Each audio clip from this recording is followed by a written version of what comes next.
नमस्कार, मी वैष्णवी हजारे, आवाज जनतेचा या न्यूज मध्ये आपले स्वागत। मत्स्योद्योग सरपंच संतोष देशमुख हत्या प्रकरणात महाराष्ट्र हादरलाय आणि नुसता हादरला नाही तर या हत्याच्या घटनेला महाराष्ट्राच्या समाजकारण राजकारण ढवळून निघालाय आणि आता आरोपीच्या क्रौर्याचा सर्वात मोठा पुरावा आवाज जनतेचा न्यूजच्या हाती लागलाय।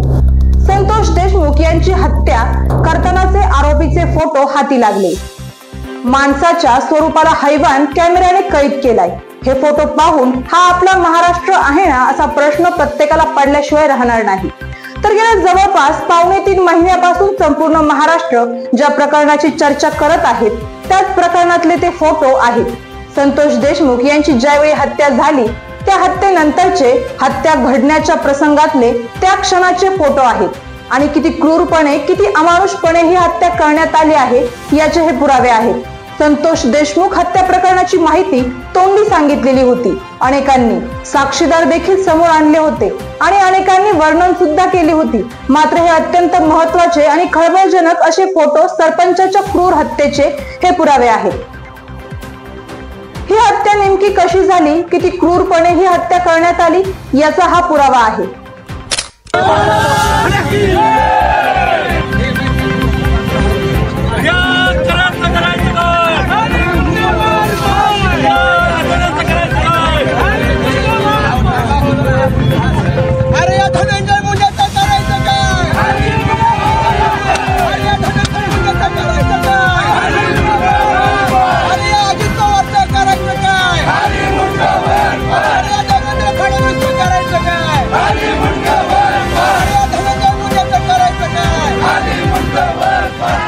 हा पुरावा सांगणारे फोटो सध्या आवाज जनतेच्या न्यूजवर आपण पाहत आहोत आणि संतोष देशमुख हत्या प्रकरणामध्ये अत्यंत महत्त्वाचा पुरावा तर आहे।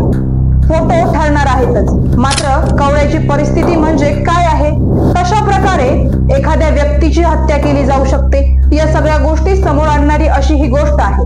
ज्या प्रकारे सरपंच देशमुख यांची हत्या करण्यात आलेली आहे आणि या हत्येमध्ये आता अनेक घडामोडी घडत आहेत। मात्र या सगळ्या पार्श्वभूमीवर ही प्रत्यक्ष हत्या ज्यावेळी करण्यात आलेली होती त्यावेळी काही जणांना व्हिडिओ कॉल देखील करण्यात आलेला होता, ग्रुप कॉल करण्यात आलेला होता। मात्र हे फोटो पहिल्यांदा समोर येत आहेत। व्हिडिओ कॉलचा हा पुरावा मुंबई CIDने चार्जशीट मध्ये दिला आहे।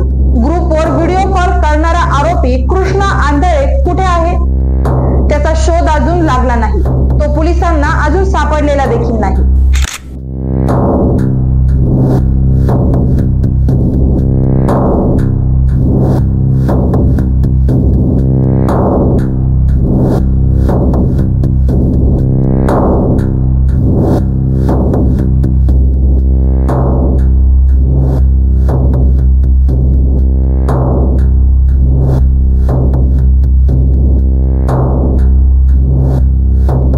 या प्रकरणात मंगळवारी मंत्री धनंजय मुंडे यांना राजीनामा द्यावा लागला। त्यानंतर या प्रकरणात मोठी माहिती समोर आली आहे। आरोपीने किती क्रूर आणि अमानुषपणे संतोष देशमुख यांची हत्या केली। मला विश्वास आहे की महाराष्ट्राला हे पटेल की जितेंद्र तेव्हा जे बोलला होता ते आज खरं पोलिसांनी खरं। लघुशंका करतात, लाज नाही वाटत? लघुशंका तुम्हाला तुमच्या शरीराला अशी आणि त्याच्यावर मीठ लावा, काय होतं बघा। माझा फक्त प्रश्न एवढा आहे की आपण सगळं विसरून जाऊ, आपण उद्यापासून परत आपल्या आयुष्यामध्ये बिझी होऊन जाऊ। त्या 2 लहान पोरांचं काय, त्याच्या बायकोचं काय, ते कुठे बिझी होणार? त्याने आयुष्यभर हे चित्र असं डोळ्यासमोर ठेवून जगायचं की माझ्या बापाला असा मारला। संतोष देशमुख यांची हत्या करताना आरोपीने ग्रुपवर व्हिडिओ कॉल केले होते हे CIDच्या चार्जशीट मध्ये म्हटले आहे। त्यामुळे संतोष देशमुख यांची होत असलेली हत्या अनेक लोकांनी त्या व्हॉट्सअप ग्रुपवर पाहिली असल्याची शक्यता आहे। हत्याकांड दरम्यान आरोपींनी केलेल्या क्रूर कृत्याबाबत अनेक दावे केले जात होते। मात्र काल संतोष देशमुख यांची हत्या करताना आरोपीने केलेल्या क्रूर कृत्याची प्रत्यक्ष छायाचित्रे समोर आल्यानंतर पाहणाऱ्यांना धक्का बसला आहे। एकदमच भयानक प्रकार, म्हणजे कधी असं ऐकलं नव्हतं आपण, असं सगळं भयानक याचं वर्णन केलं जितेंद्रजी आव्हाड यांनी देखील। आपल्याला आठवत असेल भाषण करून संपूर्ण हाऊसला स्तब्ध केलं होतं। पण हे सगळं झाल्यानंतर देखील आम्हाला वाटलं होतं मुख्यमंत्री कुठेतरी ऐकून घेतील आणि न्याय देतील, पण मुख्यमंत्र्यांचे हात कशासाठी बांधले होते, कोणी बांधले होते, मैत्रीच्या नात्यात बांधले होते, कोलिशन धर्मामध्ये बांधले होते, कुठच्या कारणामुळे बांधले गेले होते आम्हाला माहित नाही. पण आम्हाला सांगितलं होतं त्यांनी की आम्ही न्याय देऊ, चौकशी लवकरच लवकर पूर्ण होईल. डिसेंबर संपूर्ण गेला, जानेवारी गेला, फेब्रुवारी गेला, आज मार्चमध्ये हे अधिवेशन सुरू झाल्यानंतर काल जे भयानक फोटो आलेले आहेत, मला वाटत नाही महाराष्ट्राने कधी अशी हत्या पाहिली असेल. सगळेच हादरून गेलं. म्हणजे काल रात्री ते पाहताना देखील, व्हिज्युअल पाहताना देखील डोळ्यात पाणी होतं. अजूनही विचार करू शकत नाही की त्या परिवारावर आता हे सगळं पाहून काय त्यांच्या मनात असेल, काय त्यांचं हृदय काय असेल त्यांच्या मनात खरोखर कळत नाही. माझंही मन हलून गेलेलं आहे. आज आपण पाहतोय की महाराष्ट्रात एक तरुण सरपंच असेल, तो कोणाचा भाऊ असेल, कोणाचा मुलगा असेल, कोणाचे वडील असेल, सगळ्यात महत्व म्हणजे भाजपचे पण कार्यकर्ते होतच ना ते. आज आपण काही लोकांना पाहतो, काही चिरीमिरी लोक आहेत जे सांगतात, धमक्या देतात की आम्ही फंड नाही देणार सरपंचांना, असं करू तसं करू, सरपंचांना न्याय द्या पहिला. आणि म्हणून आमची सर्वांची मागणी हीच आहे की फक्त एका मंत्र्याचा राजीनामा नाही, त्याच्यावर कारवाई तर झालीच पाहिजे, सुधारित चार्जशीट आलीच पाहिजे. कारण काल अजून एक बातमी कानावरती, ते मुख्यमंत्री स्वतः एका लाल गाडीत बसून उपमुख्यमंत्री महोदयांच्या घरी गेलेले आहेत, अजितदादांच्या घरी गेलेत आणि बैठक झाली की आता राजीनामा स्वीकार करायचा की नाही करायचा, राजीनामा द्यायचा की नाही द्यायचा. खरं तर मुख्यमंत्र्यांना बोलून घ्यायला पाहिजे होतं, राजीनामा मागून घ्यायला पाहिजे होता, हकालपट्टी केली पाहिजे होती. जे कोणी त्या फोटोमध्ये आहेत, ज्यांनी कोणी खून केला आहे, माझी तर मागणी आहे, मला माहित नाही इतर सगळे सहमत आहेत की नाही, पण माझी मागणी ही आहे की त्या लोकांना भर चौकात फाशी दिली पाहिजे, एक उदाहरण झालं पाहिजे. भावना व्यक्त करतो. अजूनही मला शब्द काही सुचतच नाहीयेत, कारण ते सगळं पाहिल्यानंतर खरोखर मन भरून येतं. तसेच एका लोखंडी पाईपमध्ये क्लच वायर टाकून त्यानेही बेदम मारहाण केली. या पुराव्यांसह सीआयडीने कराड आणि त्यांच्या टोळीविरोधात तब्बल 66 भक्कम पुरावे जप्त केले आहेत. दरम्यान संतोष देशमुख यांना हत्यारांची अमानुष मारहाण करताना आरोपी आनंद व्यक्त करत असल्याचं फोटोमधून दिसत आहे. आरोपींपैकी एक जण संतोष देशमुख यांच्या मृतदेहासोबत फोटो काढत हसत असल्याचे समोर आलेल्या फोटोंमधून दिसत आहे. आपण पूर्ण फोटो बघितलेले आहेत आणि आता जसं की मी सगळे फोटो बघितलेले आहे, माझे व्हॉट्सअपवरती आलेले आहे, व्हॉट्सअपवरती सगळे पाठवतात मला, ते मी बघितलेले आहे आणि अक्षरशः मी निशब्द आहे. माझ्याकडे अमानुषगी जे शब्द आहे ना, ते मला लहान वाटते. आणि कसं हे लोक हसत हसत एक व्यक्तीचे कपडे काढून त्यांना मारहाण करू शकतात आणि फक्त 2 कोटीची खंडणीसाठी. इतकी मोठी पॉवर ह्यांच्याकडे आली कुठून आणि कोण असे लोकांना पाठबळ देत आहे, हे सगळ्या आपल्याला 3 महिन्यापासून आपल्याला कळलेलं आहे, सगळ्यांना महाराष्ट्राचे समोर आणलेलं आहे. आणि आज एसआयटीनी, सीबीआयनी चौकशी, निष्पक्षपणे चौकशी करून हे सगळ्यांचे समोर आणण्याचा खूप मोठा काम केलेला. नाही तर तुम्ही अगोदरपासून बघू शकता, ज्या वेळे वाल्मिक कराडांनी सरेंडर केला होता, काय म्हणून सरेंडर केला होता, फक्त विष्णू चाटे आणि वाल्मिक कराड खंडणी गुन्ह्यामध्ये अडकलेला आहे, 302चा गुन्हा पण लावलेला नाही होता त्यांच्यावर. मागणी केलेली आहे की धनंजय मुंडेचा राजीनामा घ्या आणि वाल्मिक कराडला अटक करा.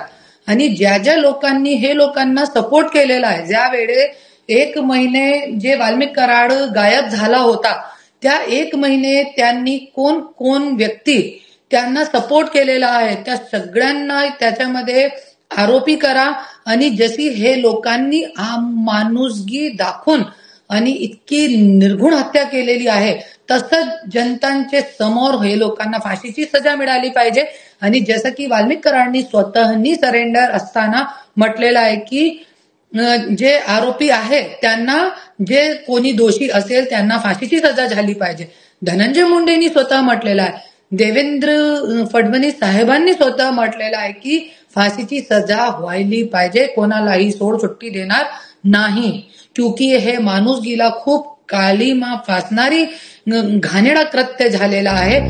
थंड डोक्याने अत्यंत, ज्याला कोल्ड ब्लडेड मर्डर असं म्हटलं जातं, अत्यंत थंड डोक्याने केलेला हा मर्डर आहे. आणि या सगळ्या मारेकऱ्यांनी सैतानिक कृती सुद्धा या सगळ्या फोटोमधून समोर येत आहेत. एखाद्याला जीव गेल्यानंतर, त्याला अमानुषपणे मारल्यानंतर हसणारे दात विचकणारे हे आरोपी या फोटोमध्ये आपल्याला दिसतात.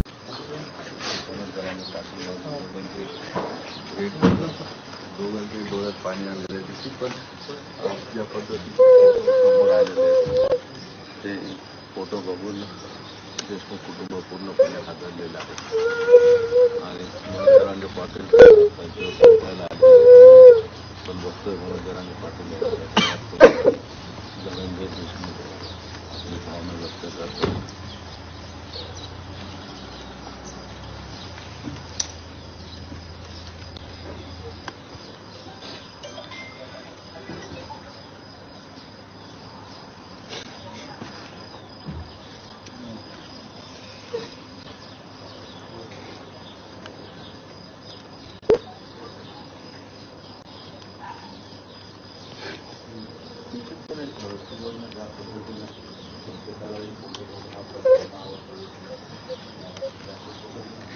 प्रेम ऑन एअर आहे.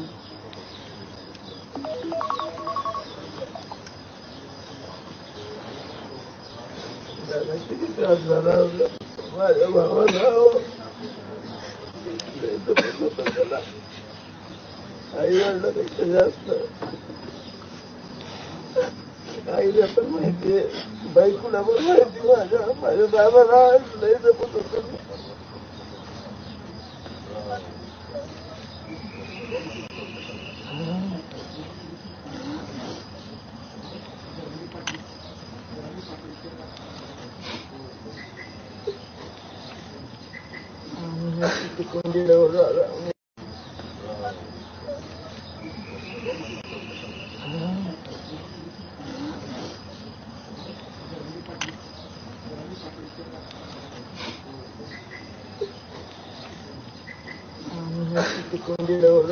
एवढे दिवस बघितलं नव्हतं, फक्त लढत होतो. आता कुठून गेलं मला काही सुचत नाही, मला काहीच कळत नाही. रात्रीपासून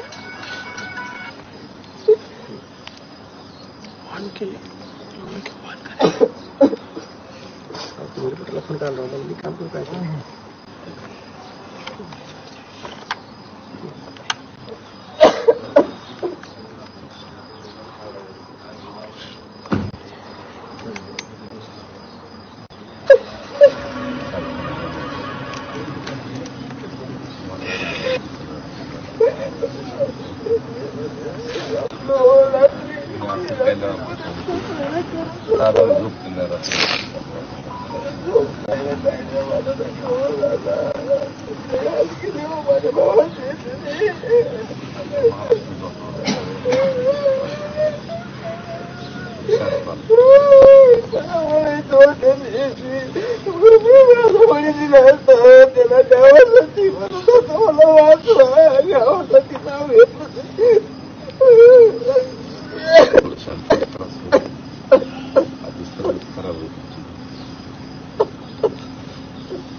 मला जायची हिंमत नाही होत घरी.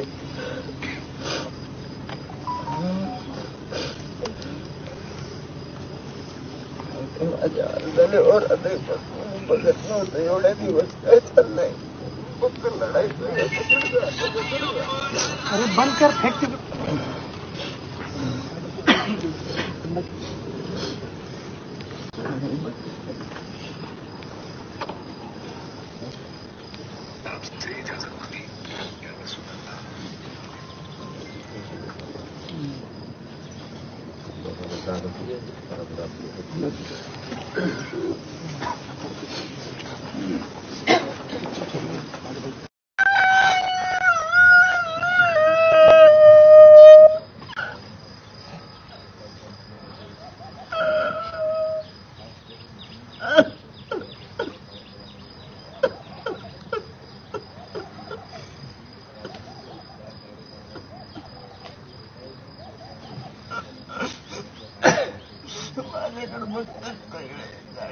नाही